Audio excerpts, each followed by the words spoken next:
Une question d'Aurélien Witscher, pardon. Bonsoir Monsieur Asselineau. Une fois que vous serez élu, allez-vous remettre la peine capitale pour haute trahison? Et si oui, allez-vous faire de manière à ce qu'elle ne puisse plus être enlevée? Alors, je n'ai pas dans mon programme prévu la réintroduction de la peine de mort. Voilà. À titre personnel,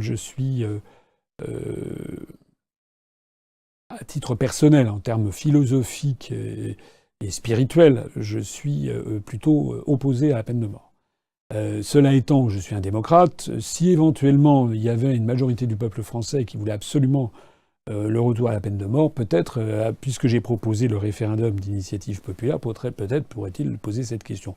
Je ne suis d'ailleurs pas certain du tout qu'il y aurait une majorité de Français qui serait favorable à la réintroduction de la peine de mort. En tout cas, ça n'est pas du tout dans mon programme, pour des raisons sur lesquelles je n'ai pas spécialement envie de m'étaler, mais qui sont de nature politique, philosophique, morale, religieux, on pourrait dire aussi, mais qui me sont personnels. Alors, cela étant, il y a aussi un autre aspect de la question, qui est celui de ce que l'on ferait si on arrive au pouvoir, de ceux qui ont mené la France dans le désastre. Et ça, je suis d'accord avec l'internaute sur le fait qu'il faudra quand même aller de l'avant. Je pense qu'il faudra au minimum faire un bilan de ce qui s'est passé, et puis peut-être éventuellement de voir s'il y a des moyens de poursuivre en justice un certain nombre des dirigeants français. Alors je sais bien que la Constitution française, malheureusement, a été amendée dans le dos des Français, notamment, vous savez, notamment le fameux article 68, qui prévoyait la haute trahison du président de la République et le crime de complot contre la sûreté de l'État. Donc ces deux incriminations qui figuraient dans l'article 68 de la Constitution, telle que rédigée du temps de Charles de Gaulle, telle que proposée aux Français en 1958, telle que ratifiée par le peuple français, c'est la Constitution de la Ve République du 4 octobre 1958, cet article 68 a été modifié dans le dos des Français. J'ai déjà eu l'occasion de l'expliquer plusieurs fois. Je vous renvoie notamment à la conférence que j'ai faite qui s'appelle « Mais où est passée la République française ?»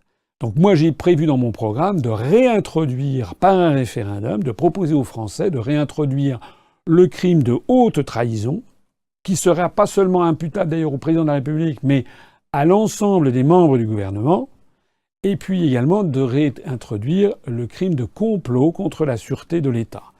Au passage, d'ailleurs, ceux qui m'ont traité de complotiste, etc., je me suis toujours étonné qu'ils n'aient pas traité ni Charles de Gaulle, ni René Capitan, ni tous ceux qui avaient été autour de Charles de Gaulle pour la rédaction de la Ve République de complotistes. Et pourquoi également ils n'ont pas traité les 80% je crois, de Français qui ont voté oui à la Constitution de 1958 de complotistes, puisqu'il y avait la notion de crime, de complot contre la sûreté de l'État. Eh bien, on rétablira ce crime dans la Constitution. On proposera aux Français de le rétablir. Voilà. Il y a eu 2 nouveaux adhérents, donc on est à 29 642. Je ne vois pas d'ailleurs, je ne vois pas sur ce qui m'est présenté d'où est-ce qu'ils sont originaires. Donc, mais voilà. Donc en tout cas, je les remercie, ces 2 nouveaux adhérents qui sont arrivés.